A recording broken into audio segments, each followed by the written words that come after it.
फिर बेटा बिना कुछ खाए घर से जा रहा था तो माँ ने बेटे से कहा, बेटा थोड़ा खाना खा कर जा, 2 दिन से तूने कुछ नहीं खाया। तो बेटे ने कहा, देखो मम्मी, मैंने मेरी 12वीं बोर्ड की परीक्षा के बाद सेकंड हैंड बाइक मांगी थी और पापा ने प्रॉमिस किया था कि ज़रूर लेकर देंगे। आज मेरा आखिरी पेपर है। दीदी को कह देना कि जैसे ही मैं परीक्षा देकर बाहर आऊँगा तब वह पैसे लेकर बाहर खड़ी रहे। मेरे दोस्त की पुरानी बाइक मुझे आज ही लेनी है। और हाँ, यदि दीदी वहाँ पैसे लेकर नहीं आई तो मैं घर वापस नहीं आऊँगा।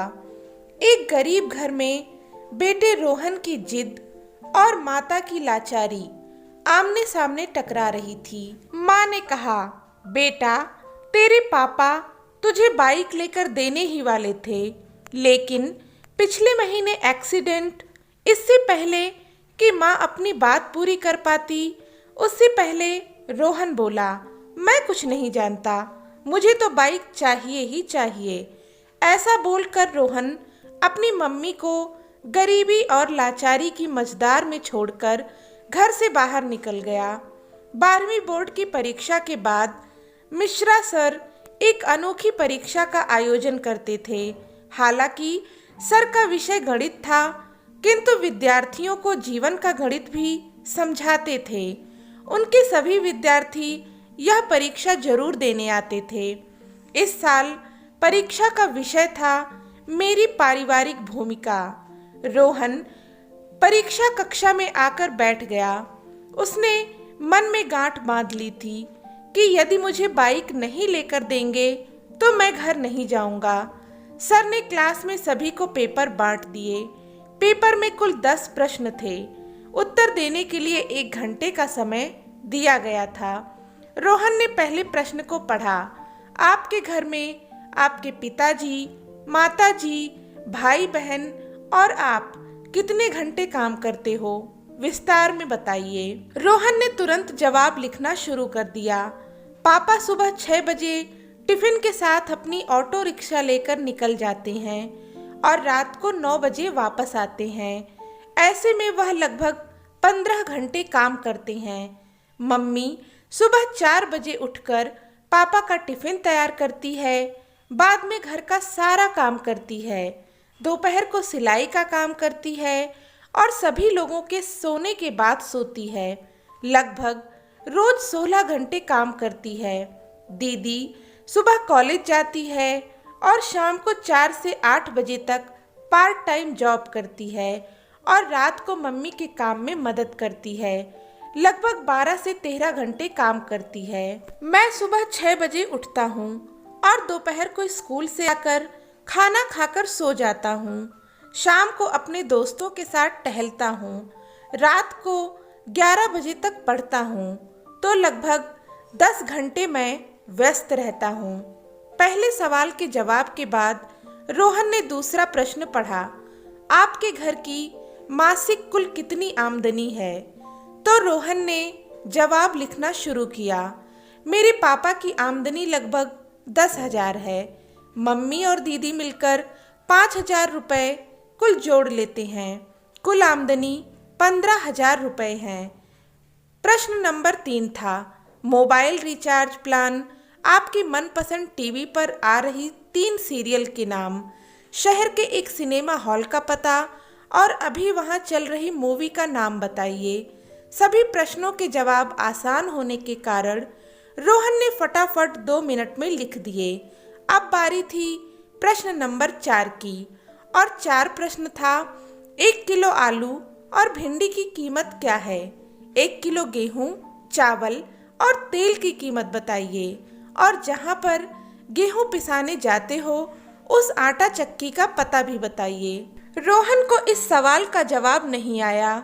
उसे समझ में आया कि हमारे दैनिक आवश्यक जरूरत की चीज़ों के बारे में तो उसे थोड़ा भी पता नहीं है।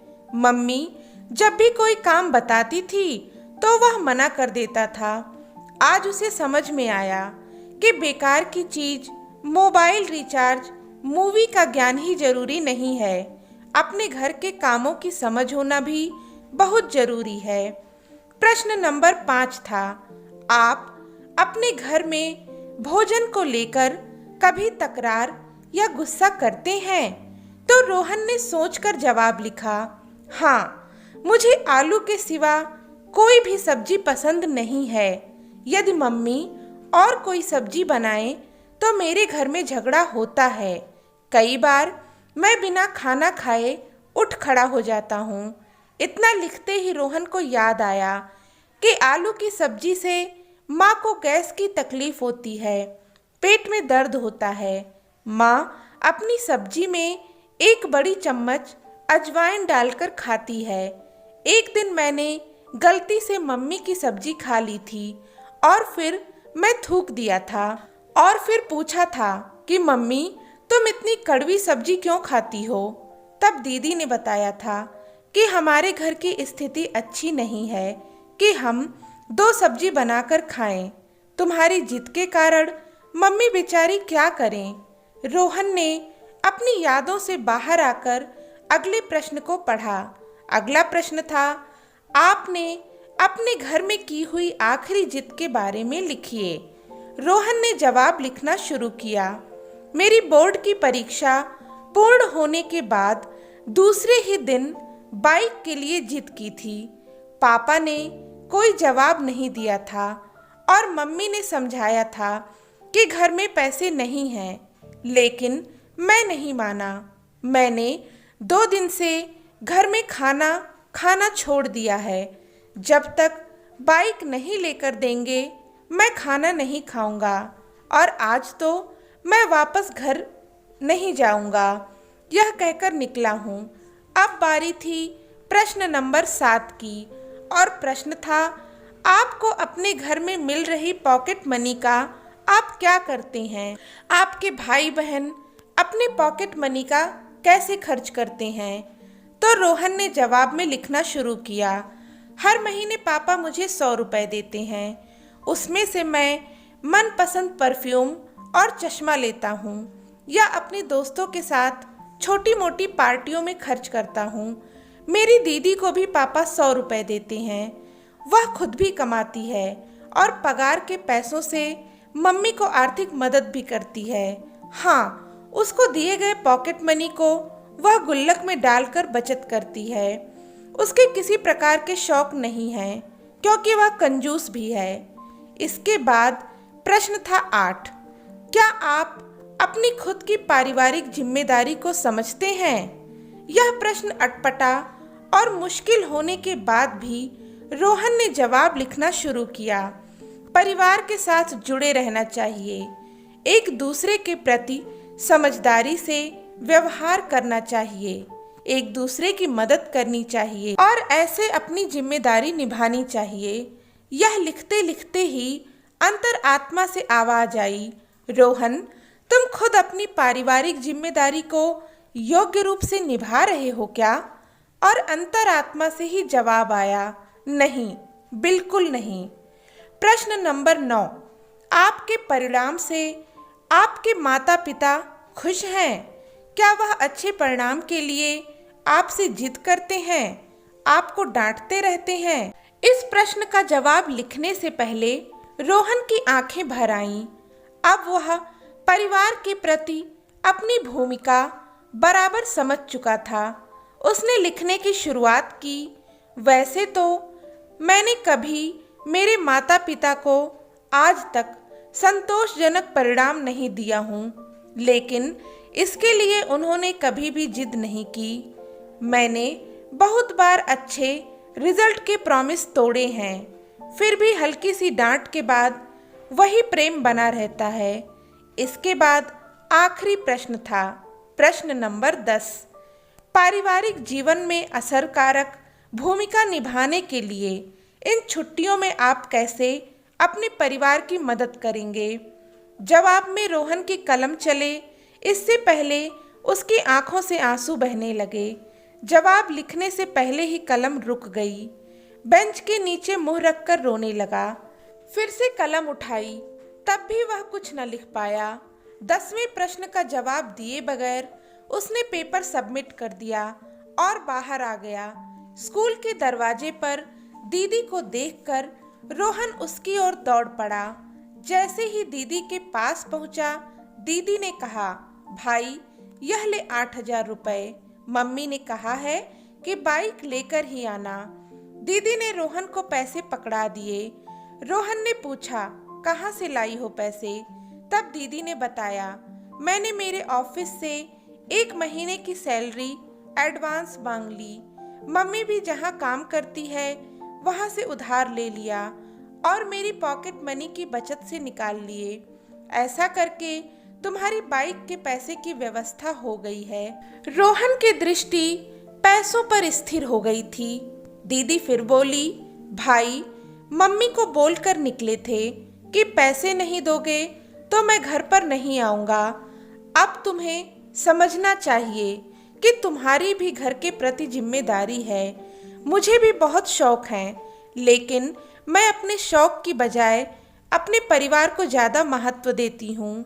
तुम हमारे घर के सबसे लाडले हो, इसलिए पापा के पैर में फ्रैक्चर होने के बावजूद भी रोज ऑटो चलाते हैं ताकि तुम्हें बाइक दिलाने का प्रॉमिस पूरा कर सकें। बाकी तुमने तो अनेकों बार अपने प्रॉमिस तोड़े ही हैं ना। रोहन के हाथ में पैसे देकर दीदी घर चली गई। उसी समय रोहन का दोस्त वहां अपनी बाइक लेकर आ गया। उसने अच्छे से बाइक को चमका दिया था। दोस्त ने कहा, ले रोहन, आज से यह बाइक तुम्हारी। सब 12,000 रुपए दे रहे थे, मगर यह तुम्हारे लिए 8,000 रुपए में। रोहन बाइक की ओर एकटक देख रहा था और थोड़ी देर बाद बोला, दोस्त तुम अपनी बाइक उस 12,000 वाले को ही दे देना। मेरे पास पैसे की व्यवस्था नहीं हो पाई है और होने की संभावना भी नहीं है। यह कहकर रोहन सीधा सर के केबिन में जा पहुंचा। सर ने रोहन की ओर देखा और पूछा, अरे रोहन, कैसा लिखा है पेपर में? तब रोहन बोला, सर यह कोई पेपर नहीं था, यह तो मेरे जीवन के लिए दिशा निर्देश था। मैं एक प्रश्न का जवाब छोड़ दिया हूँ, किंतु वह जवाब लिखकर नहीं, मैं अपने जीवन की जवाबदेही निभा कर दूंगा। और इतना कहकर सर के चरण स्पर्श किए और अपने घर की ओर निकल पड़ा। घर पहुँचते ही रोहन ने देखा कि मम्मी, पापा, दीदी सब उसकी राह देख रहे थे। रोहन को देखते ही मम्मी ने पूछा, बेटा बाइक कहाँ है? रोहन ने दीदी के हाथों में पैसे थमा दिए और कहा, सॉरी, मुझे बाइक नहीं चाहिए, और पापा मुझे ऑटो की चाबी दे दो। आज से मैं पूरी छुट्टियां ऑटो चलाऊंगा और आप थोड़े दिन आराम करेंगे। और मम्मी, आज मेरी पहली कमाई शुरू होगी, इसलिए तुम अपनी पसंद की सब्जी ले आना। रात को हम सब मिलकर खाना खाएंगे। रोहन के स्वभाव में आए परिवर्तन को देखकर मम्मी ने उसको गले लगा लिया और कहा, बेटा सुबह जो कहकर गए थे वह बात मैंने तुम्हारे पापा को बताई थी और इसलिए तुम्हारे पापा दुखी हो गए, काम छोड़कर घर वापस आ गए। भले ही मुझे पेट में दर्द होता हो, लेकिन आज तो मैं तेरी पसंद की ही सब्जी बनाऊंगी। तब रोहन ने कहा, नहीं मम्मी, अब मैं समझ गया हूँ कि मेरे घर परिवार में मेरी भूमिका क्या है। मैं रात को आपकी पसंद की सब्जी ही खाऊंगा। परीक्षा में मैंने आखिरी जवाब नहीं लिखा, वह प्रैक्टिकल करके दिखाना है। और हाँ मम्मी, हम गेहूं को पिसाने कहाँ जाते हैं, उस आटा चक्की का नाम और पता भी मुझे दे दो। इसी समय मिश्रा सर ने घर में प्रवेश किया और बोले, वाह रोहन वाह, जो जवाब तुमने लिखकर नहीं दिया वह प्रैक्टिकल जीवन में करके दोगे। रोहन सर को देखकर आश्चर्यचकित हो गया और बोला, सर आप और यहाँ? तब सर बोले, मुझे मिलकर तुम चले गए, उसके बाद मैंने तुम्हारा पेपर पढ़ा, इसलिए तुम्हारे घर की ओर निकल पड़ा। मैं बहुत देर से तुम्हारे अंदर आए परिवर्तन को सुन रहा था। मेरी अनोखी परीक्षा सफल रही और उस परीक्षा में तुमने पहले नंबर पर स्थान पाया है। ऐसा बोलकर सर ने रोहन के सिर पर हाथ रख दिया और उसे आशीर्वाद दिया। रोहन ने तुरंत ही सर के पैर छुए और ऑटो रिक्शा चलाने के लिए निकल पड़ा। तो दोस्तों, आज की कहानी आपको कैसी लगी, ये आप हमें कमेंट करके ज़रूर बताएं। हम ऐसी ही मज़ेदार कहानियाँ आपके लिए लेकर आते रहेंगे, इसलिए इस चैनल को सब्सक्राइब भी ज़रूर कर लें। मिलते हैं अगली कहानी के साथ, तब तक के लिए धन्यवाद।